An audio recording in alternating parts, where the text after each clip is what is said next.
Today's episode is going to be a little bit different because I'm feeling a little ranty. I want to share the posts that I absolutely hate seeing on Instagram that are just not helpful at all for your business, even though they might get you the vanity metrics, feel like it's reinforcing the effort that people put into these posts, but in fact hurt businesses and alienate leads. Let's get into it. Welcome to Mompreneur Mastery, the place where we ditch the mean girl marketing, stop performing for the algorithm, and finally move past those generic, "Is this you?" pain points. I'm your host, Sydney O'Brien, homeschooling mom of 3, military spouse, and content marketing and messaging strategist who knows your business deserves way more than the content hamster wheel. I built my own business between phonics lessons, surprise deployments, and endless "Mom, I need you" moments, so I know exactly how to create marketing that works in the cracks of your real mom life. Around here, we're not chasing trends just for the sake of it, or faking urgency or income claims to trick people into buying. We are going to get laser clear on your message, build real trust with the right people, and create content that sells without you having to sell your soul or your sanity. If you're ready for a strategy that's connection first, fluff free, and built to fit your actual life, you're in the right place. So for the past couple of weeks on the podcast and in the online space in general, I have been talking a bit about how buyer behavior has changed and how Instagram strategy has changed. Especially if you're an entrepreneur who is short on time, those changes just need to be made. And today I want to talk about Instagram specific, social media specific marketing trends. It could be prevalent on other platforms as well. It's not something I super pay attention to on other platforms. Not that I'm on all platforms, but I notice it a lot on Instagram. And it's really, really gross. So these are the posts that people share because they get those vanity metrics that you want for social media. Like you get the views, you get the engagement, but that doesn't mean they're helpful for your business, especially when they end up alienating audiences instead of building the trust and the connection that you need for it to actually be helpful for your business. And these things that we know we need even more of now that buyer behavior is changing and it's taking longer for people to have that trust, and they need more and more of it before they're ready to invest or buy something. In general, yes, shifts in content are normal. The way we phrase things, the trends, the angles we use in our online marketing, that's all part of how online marketing works, right? As an example, a few years ago, I would have shared a carousel that said 3 ways to get more followers and then listed 1, 2, 3. If I shared the same content today, I would probably start it by saying the 3 things I swear by for getting 30 new followers a day as a certified Instagram strategist, okay? So it's the same idea, it's just dressed up differently. That kind of shift is not new. That's normal. These shifts are normal, but some of these newer trends that we are seeing are so manipulative and harmful, and I hate them, okay? They cross that line into flat out manipulative, and it sucks. So if this episode comes off as a little ranty or gossipy, it's just because I'm so annoyed and really disappointed, which feels like such a mom thing to say. Like, I'm not even angry. I'm just disappointed. But I literally am. Consumers deserve better, and we deserve better too. Because I'm seeing a lot of this in the B2B space, specifically with bigger creators. And because it is a trend, there are smaller creators and smaller businesses hopping on it too, but I hate to see it. I really do. And I don't want us to copy these trends thinking, this is what I have to share to kind of make a name for myself on Instagram or wherever else, or share content that actually helps my business, because you absolutely don't. In fact, it can be harmful, and let's get into why. And I understand the why behind it, right? Like these posts, they get views, they get the engagement. And as online business owners, part of the goal of our marketing is always to build awareness for our brand. So these seem to be doing that.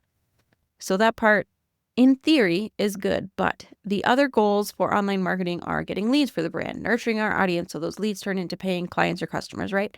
These posts don't do that. They might get visibility because of how they're worded, which we'll get into in a minute. But the end result, if it's not leading to leads or clients, are these the views that you want? No. No, they are not. And honestly, these posts leave such a bad taste in my mouth. They give such a bad impression of online marketing, and I hate that. I have seen more and more of these, and it is so gross. It's honestly one of the reasons, not the only reason, but one of the reasons that I'm stepping back from Instagram more, spending less time there, spending less personal time there, like business time there. It's taking definitely backseat as far as my online marketing strategy grows. And this is one of the reasons why I don't want to be in that kind of space anymore. And like I mentioned before, buyer behavior has changed. So we know we need more touch points with our audiences. We need more trust. We need connection before someone is ready to invest. So if you're considering hopping on one of these trends of these posts that I'm going to get into in just a minute, I swear I will.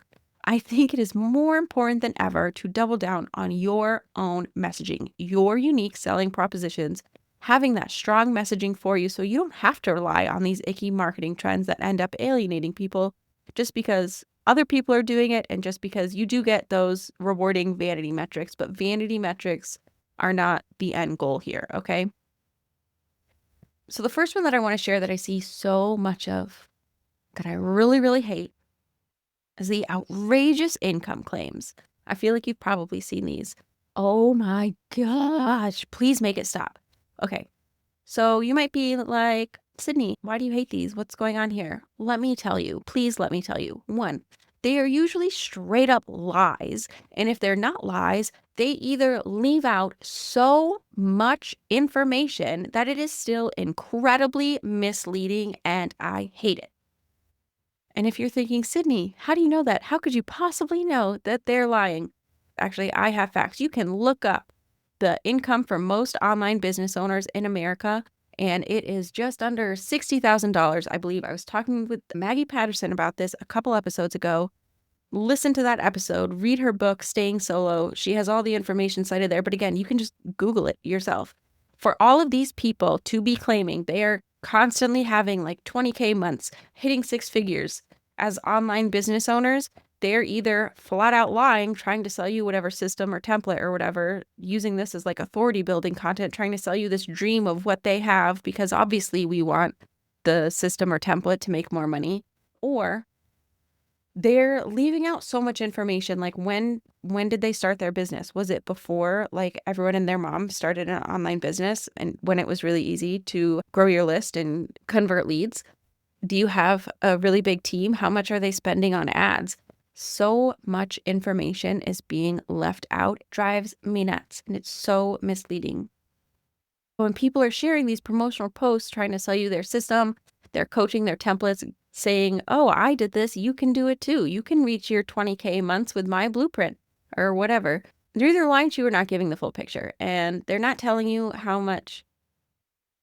And again, I get why they do it. It's authority building. They're selling you this dream. They're selling you that big transformation. Like, I did it.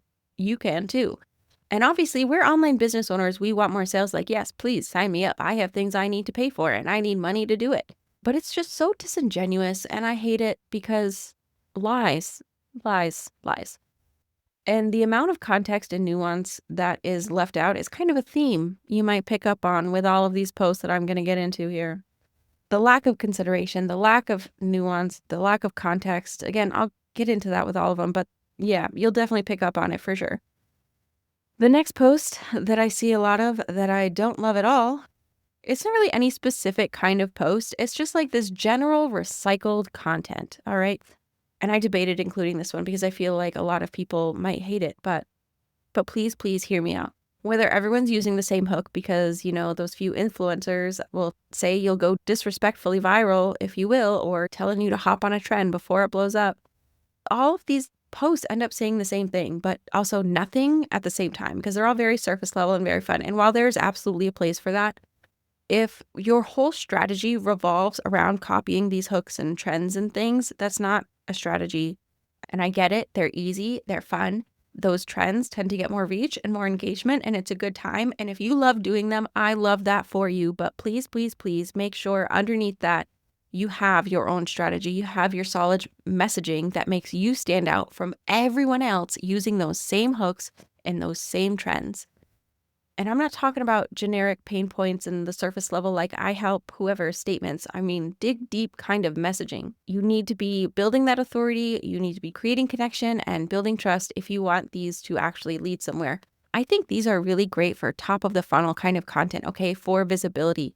But with any kind of visibility, you still have to make sure your messaging is there. So the visibility you're getting is from the people you want to see it, the people who are most likely to go towards the bottom of that funnel and actually buy from you. So it's not that these are horrible, but I think we tend to lean on them a little too much. And the same goes for like AI generated content as well. When we just pop in like, oh, what should I post today? And again, I understand like part of it is the hooks and trends and things are fun. And if you don't have a post planned, it's so easy to pull up Instagram and find one of those and just like quickly whip out a post so you can cross social media off your to-do list for that day. 110% understand that. We are stressed. We are tired. We are overwhelmed. We want to be able to make things as simple as possible so we can address everything else that we have to get done in any 24-hour period. It's a lot. And again, that applies to AI too. It's so easy to go to ChatGPT and be like, what should I post today?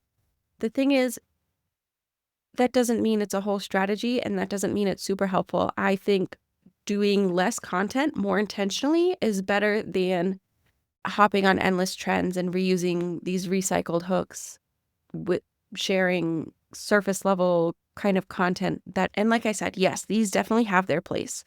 I'm not saying never do them. I'm not saying you can't do them. I'm just saying be careful of how often you're doing them. Have the deeper messaging and strategy behind it so that it actually works with everything else is all. Okay? You got to have those differentiators. You got to have that solid messaging. People rely a lot on AI content, on these quick wins for content just to get it done, just to have something to post. And I'm not trying to shame anyone that does this. I completely understand why we do it. I've done it too for trends and things and AI. And it's that vanity metric payoff, right? For the trends specifically, it's right there calling to us. And it's also fun. Like if you see a trend and you want to hop on it, if that's your vibe, yes, absolutely do it. When it comes to AI specifically, I think, especially for my business owners who are mom business owners, we again have so much going on. Why would we not take advantage of this tool that's sitting right there that can just easily get some content done for us so we can move on to whatever else we have to do today? I completely get that. It's so nice to have that tool in your back pocket. It's so nice to have a post planned for you, either using AI or opening Instagram, quickly finding a trend and hopping on. I get it. I've done it. And unfortunately, this all comes back to that foundation of messaging. If you don't have that deeper level of messaging, that understanding of it, it's just content fill-in feeds that's not actually saying anything. It's not bringing your audience anywhere. It's not even bringing the right people in for that top of funnel content that I mentioned. And again, I really want to stress this. I understand we are all exhausted. We are overwhelmed. We just want to get this done to get other things done too. And the great way to do that is if you have your messaging down, if you have a strategy down, if you have a better plan of what to say and when, so that it actually leads somewhere to the next step of the buyer journey. We don't want it to be the same old thing everyone is sharing, especially right now when we know that buyers need more connection and more trust and more touch points before they're going to be ready to work with you. And again, Instagram and the internet in general is just a very loud place. And like I said, find a hop on trends, find to use them. I'm not saying never use trends or those hooks, but I'm saying that cannot be your whole strategy if you want it to actually work. If you are doing it, make sure you're somehow differentiating yourself, putting in your unique messaging in there so you can draw your specific people into your online world. That's the most important piece that I see constantly missing. And I don't want you to hear this and think, oh my gosh, every post has to be absolutely perfect and strategized and so important. No, absolutely not. I've shared so many posts that don't do that. And I think that's fine to do. Sometimes not everything has to be perfectly planned and thought out and strategized.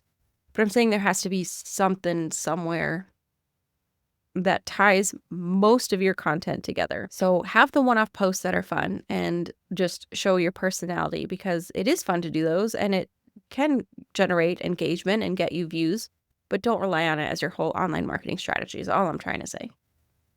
The third type of post that I hate seeing, I was actually just talking to a couple people last week about this type of post and how much we hate it as well.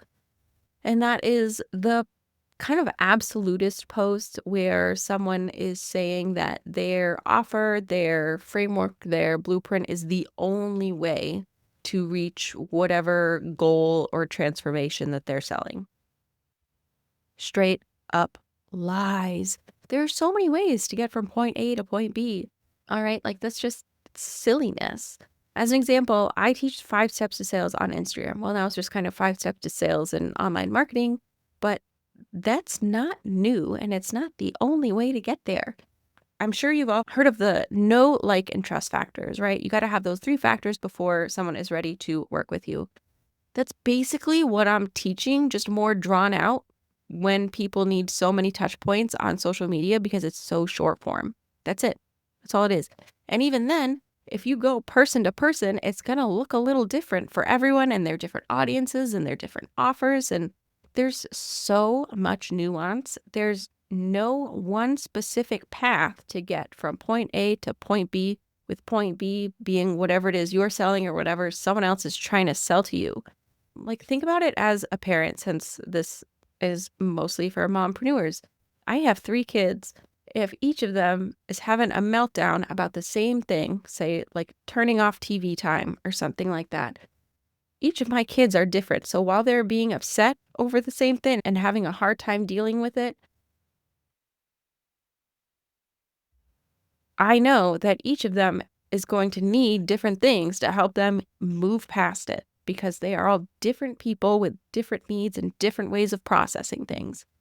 It's the same thing for businesses or whatever else. There's no one way to get to a solution. There's so much nuance and so many different considerations, resources, time, all the things, right?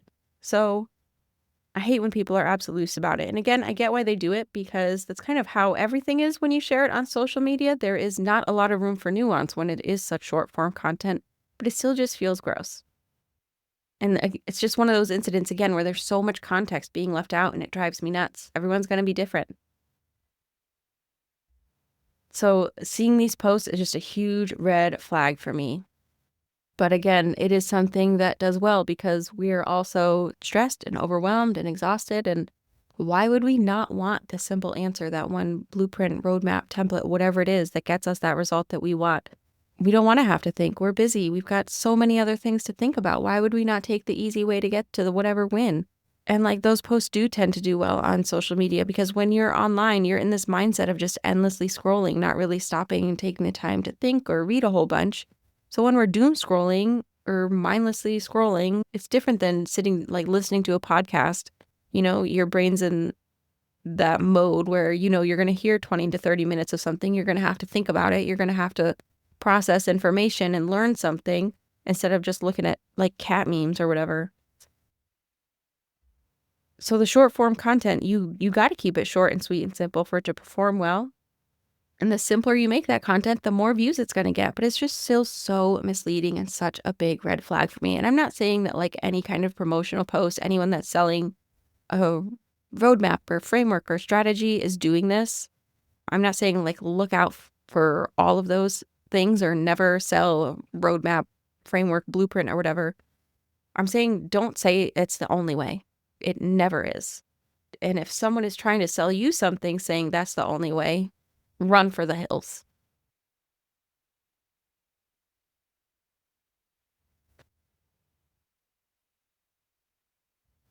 All right, this next one might actually be my least favorite type of post. And unfortunately, I see way, way, way, way, way too much of it.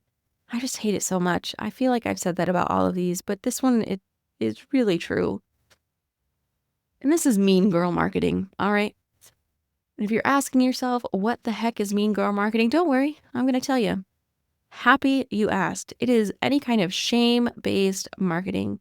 Why in the world would I want to buy coaching services from someone who shames me for trying something else first that's not their services? I don't understand it, but I see it all the time and I just don't get it. You can use pain points in marketing, absolutely. Like, why wouldn't you? But it has to come from this place of validation and to be like, I see you, I get you, I can help you, I understand you. But in mean girl marketing, that's not what it is. In mean girl marketing, it's shaming people for having problems. It's shaming people for trying these other solutions to fix these problems that aren't the solution you're selling. And you know what's absolutely insane to me about this? The thing that drives me the most just cuckoo bananas. And I say that because I was watching clips of Degrassi earlier. If you know, you know. But it drives me so insane that when I see these types of posts, I will go click over to the profile of the person that posted it. And 8 times out of 10 in their bio says, empowering women to make more money or whatever. It's something about empowering or helping their audience. And I'm like, what about this is empowering? What about this is helpful? It's so gross and manipulative. I don't understand. I would love to see what the conversion rates are for their marketing like that. I would love to see it because that screams red flag to me. It bothers me to no end. And the reason that they make these posts is because it's divisive. Posts like these hot take kind of posts, they perform well, right? You start with that strong take, something that immediately catches people's attention and it gets engagement, which means it gets views. And they might get the vanity metrics from it. And when they get those vanity metrics from it, it reinforces the idea that it's working. But it doesn't actually help your business other than those Instagram vanity metrics. There's no way that is building connection, and it's absolutely not building trust. All it does is foster shame and alienation, and that is not what you should want as a business owner. That is not what you should want as a human being in the world, and it's not something I ever want to see in my feed. That is not the effect we want to have on our audience. And like I said, Instagram is such short form content. People on there, they're not there to having like with long attention spans. So you're pulling it up to scroll. You're not reading a novel. You're not really reading to learn. So you're in this mindset of quick swipes, quick scrolls. So the stuff that is going to do super well is super simple and easy to consume because that's what our brains want when we're on Instagram. So that leads to a lot of posts leaving out a lot of context and wording things in these really weird ways that come off as super divisive and super absolutist. And it just takes out so much nuance and it leads to marketing that is just flat out misleading. Like when people promise, oh, do these 3 steps and you'll have 10K months just like me. No, actually, I'm willing to bet it takes a lot more steps and a lot of time and a lot more work than you're making it sound like. But that's not what works on Instagram. So why would you share all of that? But people are going to read that and, want it because who the heck wouldn't want simple 3 steps to 10K months, right? We all want those quick wins. And again, completely get it. Everyone is so stressed and exhausted. The economy is wild. The world is wild. So much is going on. And I get that. That doesn't make it any less misleading for the marketer of those things. And of course, in short form content, you can't share all of that context and all of that nuance, which is why we should not be relying on that type of style of content as business owners and as marketers. It's just not right.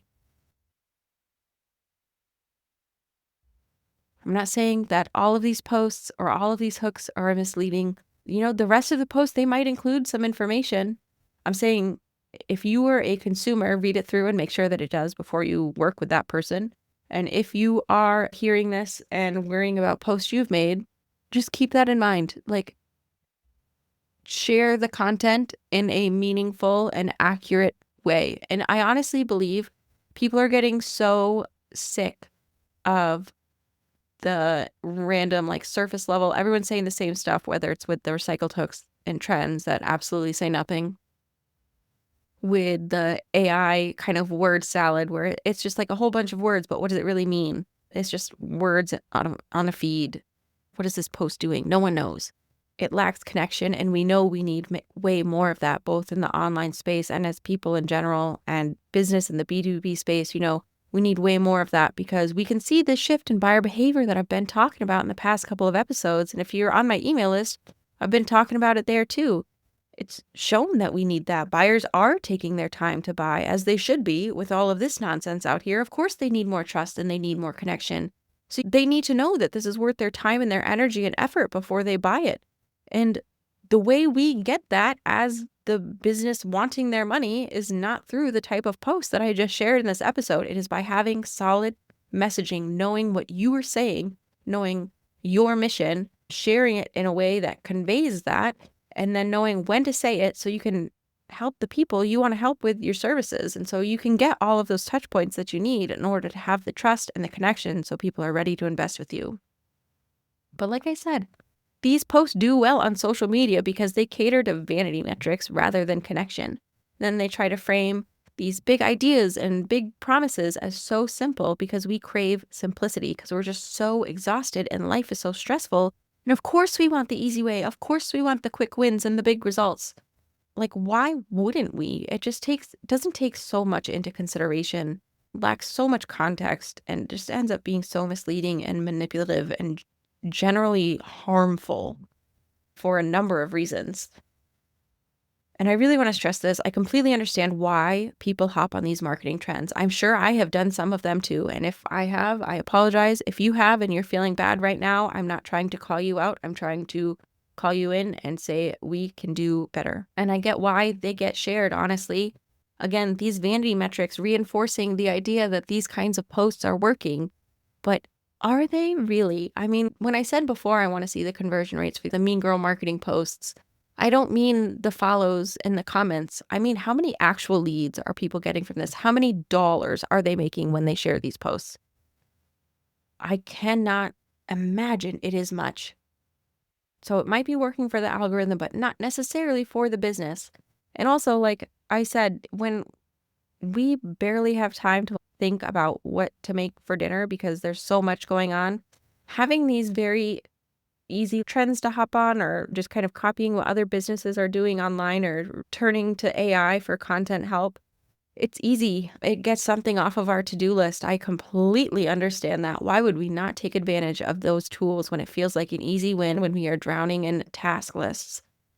But I do know that if you are still listening, I know you feel it too. We can do better for ourselves and for our businesses and for our audiences. And I know I'm not alone in this because, like I said, I've been talking about it in my emails the past couple weeks, and I have been getting so many responses from other mompreneurs, other entrepreneurs telling me they feel seen, telling me they feel the same way, telling me they have been noticing the same things. And for me, that really validated the changes that I have been making in my own strategy, in my own whole business, and in my membership. So if you're listening to this and wondering, well, what am I going to share then? What happens to my audience? Know that people are getting pretty sick of it. I feel like if we focus more on connection-based marketing, as we should be given the buyer behavior, there's just so much content out there that might be flashy but says a whole lot of nothing or is based in shame and absolutist things that are just like gross. People crave that connection, that reality that we should really be bringing to our content. And all of this is why I'm making changes in my own business. I mean, among other things, this isn't the only reason, but opening it up to online marketing in general, not just Instagram. I talked about that a couple episodes back. So if you missed it, check it out. So I'm making some big changes in my membership. It used to be called Post with Purpose. It is now called Content That Converts. It is not Instagram specific anymore. It is all online marketing and making sure your marketing across multiple platforms is all working together with a strong messaging foundation to bring you leads and sales in a way that works for you in a voice that sounds like you. And I'm doing that by really leaning into this connection piece, both in teaching connection-based marketing, but also in my membership. I will be having content planning calls so that because everyone's plan is going to be different. It doesn't make sense to follow some generic blueprint or roadmap or whatever and just be told to like, here, post this. Everyone's different. Your business is different. Your time is different. Your resources, your offers, audiences, all the things. So leaning into that to get more personalized support with that and in a dedicated Slack channel, we're going to be planning content. We're going to be working on really digging deep into the right messaging so that we can stand out and attract like our absolute ideal clients. And just making sure marketing works for us and not for any specific algorithm. Because again, I get that we're stressed and exhausted, and it's a lot easier to rely too heavily on these tools, the templates, the AI, the hooks, the trending reels, and say, instead of making sure that our content is aligning with our messaging and our mission, the members that were in Post with Purpose all stayed as I announced the changes to them and gave them the option. And they're excited about the changes, and I've been getting good feedback, and I absolutely love it. It's been going really well. So like I said, focusing more on one-on-one support with the planning and the deeper understanding of messaging, bringing in guest trainings from different platforms and different backgrounds. But the whole goal is connection-based marketing in a time where we know buyers are needing more and more trust and more connection. to be ready to invest. And I honestly think with all of these AI content, the overused hooks and trends that just fills feeds but don't say a whole lot, people are really craving that personal connection, and that's what I'm hearing in replies to my emails as well. So honing in on that messaging, however you're ready to do that, is going to be super, super important now more than ever. And if you do want to do that in content that converts, I will link details in the show notes. Feel free to check it out. If you have questions to see if it's a good fit for you, please send me a DM. But as you create any content, think about who you're sharing it for and why before you hop on the next trend, before you use a hook that everyone else is telling you to use. Think about what feels right for you and what your audience needs to hear from you. And if you're not sure what that might be, send me a message on Instagram and we can talk through it. My handle has changed. It is actually at sydneyobrien.co. I would love to hear from you. That's it for this episode of Mompreneur Mastery. If you're building a business around your life, not the other way around, and you're tired of being told to hustle harder to make sales when you're already hustling at 110%, I hope this gave you a breath of fresh air. And if it did, I would love it if you left a quick review or shared this with another mom entrepreneur who is ready to market with more strategy and way less stress. And if you want to see what a cohesive content map across multiple platforms with strategic messaging looks like, check out the link in the show notes to grab your free copy of the Buyer Journey Content Map. I'll see you next time.